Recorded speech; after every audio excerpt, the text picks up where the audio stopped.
नमस्कार। श्रीमती मोहरी देवी तापड़िया कन्या महाविद्यालय जसवंतगढ़ के इस यूट्यूब चैनल पर मैं प्रवक्ता हनुमान मल शर्मा आप सभी विद्यार्थियों का हार्दिक स्वागत और अभिनंदन करता हूं। प्यारे विद्यार्थियों, बीए द्वितीय वर्ष की कक्षा में हिंदी साहित्य विषय के अंतर्गत रीतिकालीन काव्य जो आपका प्रथम प्रश्न पत्र है, उसमें हम आज नए कवि मोतीराम जी के पदों की व्याख्या हम करने वाले हैं। प्यारे विद्यार्थियों, रीतिकाल के सबसे अच्छे कवि मोतीराम जी जो है अच्छे कवि है और इनकी जो है दानवीर महिमा शीर्षक से महत्वपूर्ण पदों की व्याख्या हम करने वाले हैं प्यारे विद्यार्थियों।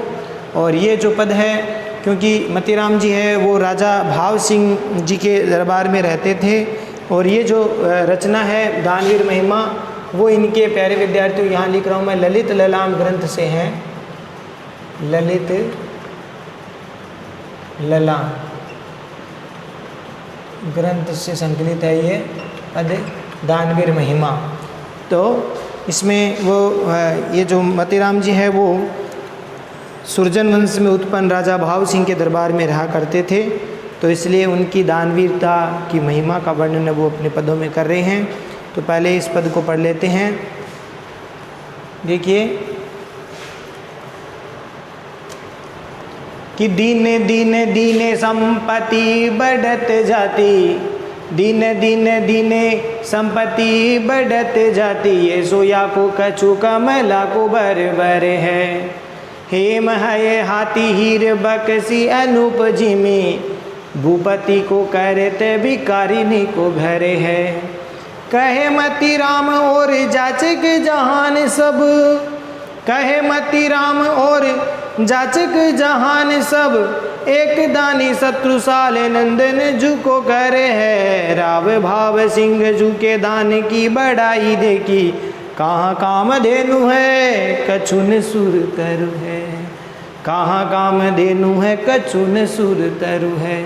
प्यारे विद्यार्थियों, बहुत सुंदर पद है मोतीराम जी का और ये ललित ललाम ग्रंथ में संकलित है दानवीर महिमा से। तो प्रस्तुत पद्यांश कवि मोतीराम जी द्वारा रचित ललित ललाम ग्रंथ में संकलित दानवीर महिमा शीर्षक से उद्धृत है और इसमें अपने आश्रयदाता बूंदी के राव राजा भाव सिंह, किसके आश्रय में रहते थे? बूंदी के राजा राव भाव सिंह, उनकी इसमें दानवीरता दानशीलता के बारे में वर्णन है। दानशीलता दानवीरता का वर्णन किया गया है इसमें। तो राव राजा भाव सिंह की दानवीरता का चित्रण देखिए। कुछ एक शब्दार्थों को देख लेते। दिन दिन दीने, दिन दिन मैंने प्रतिदिन, दीने मैंने देने पर, संपत्ति धन संपदा, बढ़त जाती मैंने बढ़ती जाती है, बढ़ती जाती है, जाति मैंने जाती है। ऐसो या को, ऐसो मैंने इनका या इसका, कछु या इनको, कछु मैंने कुछ, कमला को, कमला कहते हैं लक्ष्मी को,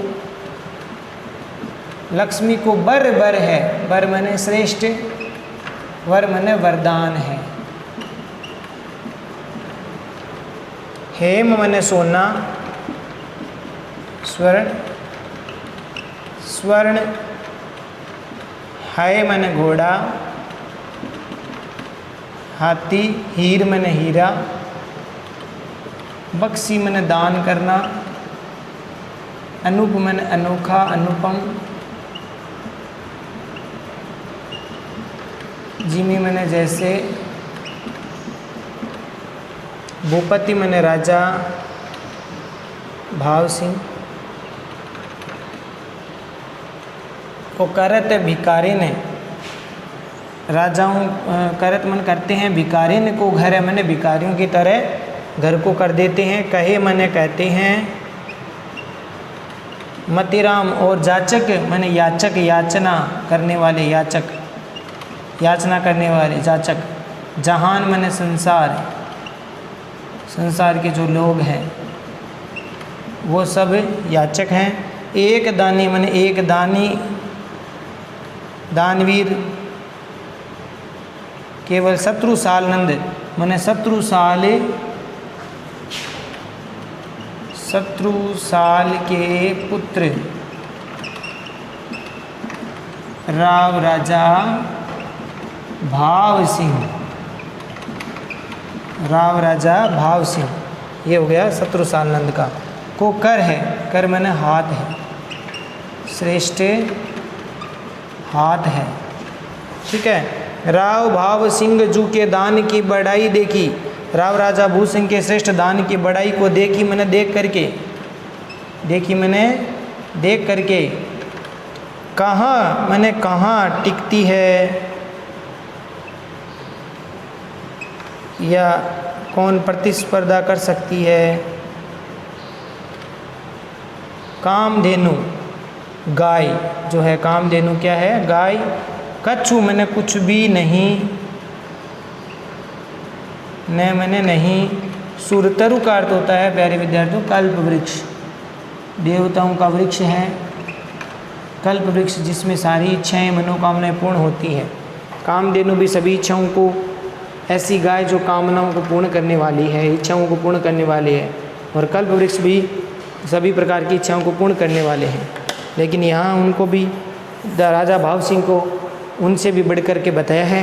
देखिए प्यारे विद्यार्थियों, इसका वर्णन हम देखते हैं कि दिन दिन संपत्ति बढ़ती जाती है, सो या को कछु कम लाको बर है। अर्थात हे राजा भाव सिंह, जब आप प्रतिदिन दान देते हो, क्या करते हो, दिने मैंने देते हो, दान देते हो, क्या देते हो, प्रतिदिन दान देते हो, तो भी आपकी संपत्ति है, फिर भी आपकी संपत्ति है वो बढ़ते जाती, मैंने दुगुनी बढ़ती जाती है। आपके संपत्ति की भी बड़ी महिमा है कि आप जितना अधिक प्रतिदिन याचकों को दान देते हो, उतनी आपकी, उससे दुगुनी आपकी संपत्ति वो बढ़ती जाती है, बढ़ती रहती है।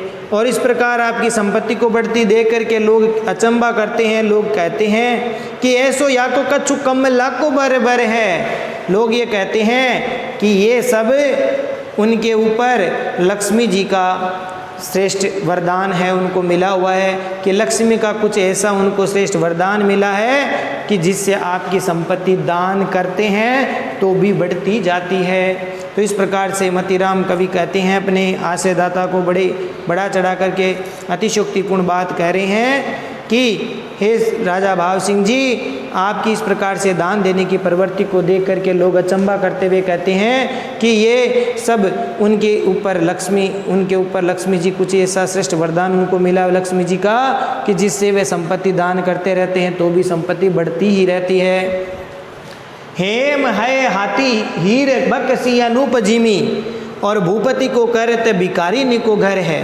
अर्थात यहाँ पर ये जो राजा है, अर्थात राजा भाव सिंह है, वो याचकों को हेम मने सोना, है मने घोड़ा, हाथी, हीरे और ऐसे बहुमूल्य जो वस्तुएं हैं वो इस तरह से दान कर देते हैं, अनोखे ढंग से इस प्रकार से दान करते हैं कि वह अपने भूपति को करत भिखारिन को घर है। अर्थात ये जो राजा है भाव सिंह, वो अपने याचकों को जब सोना, हाथी, घोड़ा, हीरे इत्यादि जो बहुमूल्य श्रेष्ठ अनुपम वस्तुएं हैं वो इस प्रकार से दान देते हैं कि राजा स्वयं अपने घर को, अपने भवन को भिखारियों के घर के समान बना देते हैं। अर्थात भिखारियों के भवन के समान बना देने का तात्पर्य ये हुआ प्यारे विद्यार्थियों कि राजा अपना समस्त राजकोष खाली कर देता है। किसके लिए? याचकों के लिए, अपनी प्रजा के लिए जो है अपनी संपत्ति का सारा दान कर देते हैं, संपत्ति का दान कर देते हैं और अपने घर को खाली कर देते हैं, धनहीन भिखारी की तरह बना लेते हैं।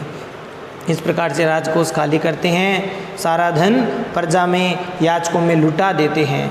कहे मती राम और याचक जहान, सब इस प्रकार से उनकी दान वीरता को देख करके, विशाल उदारता भरा हृदय, दानशीलता वाला हृदय देख करके मतीराम कवि कहते हैं कि कहे मतीराम और याचक जहान, सब एक दानी शत्रु साल नंद न जुको कर है। अर्थात कहे मैंने कहते हैं, मतीराम कवि कहते हैं कि इस जहान में, जहान मैंने इस संसार में अन्य सारे जो लोग हैं वो तो सब याचक हैं, और बाकी सब क्या है, और सारे लोग तो सब याचक हैं, भिखारी हैं, केवल दानी कौन है? एक दानी शत्रुसाल नंदन जू को कर है, अर्थात केवल एक मात्र शत्रुसाल जी का जो श्रेष्ठ हाथी है, शत्रुसाल जी के नंदन अर्थात पुत्र राव भाव सिंह जी का हाथ ही निरंतर याचकों को दान देने में समर्थ है, या दान देता रहता है, याचकों को दान करता रहता है। बाकी सब सारी दुनिया भिखारी है, याचक है। केवल एक शत्रुसाल जी के पुत्र राजा भाव सिंह जी का हाथ ही दान देने वाला अर्थात दानी है, बाकी सब याचक है। तो इस प्रकार से अतिशयोक्तिपूर्ण वर्णन किया गया है। राव भाव सिंह जू के दान की बढ़ाई देखी, कहाँ काम देनु है कछु न सुर तरु है। अर्थात राजा मतीराम कवि जी कहते हैं कि हे राजा राव भाव सिंह जी, आपके इस प्रकार के दान की बढ़ाई को देख करके कामधेनु और कामधेनु भी आपके सामने दान देने में तुच्छ लगती है, अर्थात वो भी कहाँ टिक नहीं पाती है, और कल्प वृक्ष भी कुछ भी नहीं लगता आपके सामने, वो भी फीके नज़र आते हैं। हालांकि कामधेनु और कल्प वृक्ष सभी की मनोकामनाओं को पूर्ण करने वाले होते हैं, लेकिन हे राजा भाव सिंह जी, आप तो कामधेनु और कल्प वृक्ष से भी अधिक लोगों की मनोकामना को पूर्ण करने वाले हो, इसीलिए आपके सामने कल्प वृक्ष और कामधेनु भी कुछ भी नहीं है। अर्थात यहाँ पर कवि ने राजा भाव सिंह को सुरतरु और कामधेनु से भी श्रेष्ठ बता दिया है। कामधेनु और कल्प वृक्ष याचक की मनोकामना को वैसे पूर्ण करते हैं, लेकिन राजा भाव सिंह तो याचकों की मनोकामना जो है उससे भी अधिक दान कर देते हैं, इसीलिए प्रसन्न कर देते हैं उनको, उनकी मनोकामना से भी, उनकी इच्छा से भी ज़्यादा दे देते हैं दान। तो इस प्रकार से उनको खुश कर देते हैं, प्रसन्न कर देते हैं। इस कारण उनकी दानशीलता के सामने तो कामधेनु और कल्प वृक्ष भी कुछ भी नहीं है, वो भी फीके हैं। तो इस प्रकार से यहाँ अतिशयोक्ति बढ़ा चढ़ा करके वर्णन किया गया है। विशेष वाले पॉइंट में प्यारे विद्यार्थियों आपको लिखना है, राव राजा भाव सिंह की दानवीरता का वर्णन किया गया है। अनुप्रास, पुनरुक्ति प्रकाश, अतिशयोक्ति और व्यतिरेक अलंकार का प्रयोग किया गया है। देखिए, अनुप्रास अलंकार है, पुनरुक्ति प्रकाश अलंकार है,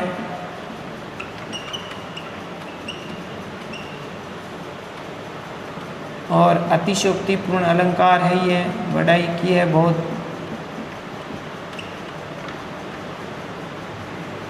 और साथ ही साथ व्यतिरेक अलंकार है, उपमान का बढ़ा चढ़ा करके विरुद्ध उपमान से भी बढ़कर वर्णन कर दिया गया है।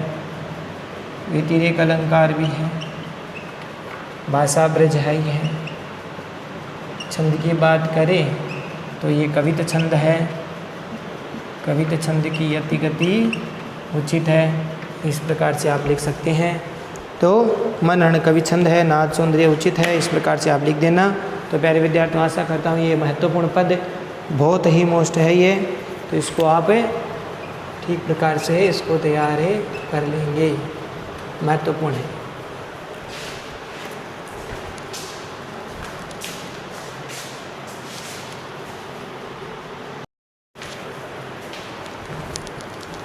तो प्यारे विद्यार्थियों, आज के लिए बस इतना ही। अगले वीडियो में पुनः उपस्थित होंगे मतीराम जी के आगे के पदों की व्याख्या को लेकर के। तब तक के लिए इस पद को ठीक प्रकार से पढ़े, समझे और अर्थ ग्रहण करें, और नोट्स बनाकर याद भी करें। चैनल को लाइक, शेयर और सब्सक्राइब करना ना भूलें। जय भारत, जय हिंदी। धन्यवाद विद्यार्थियों।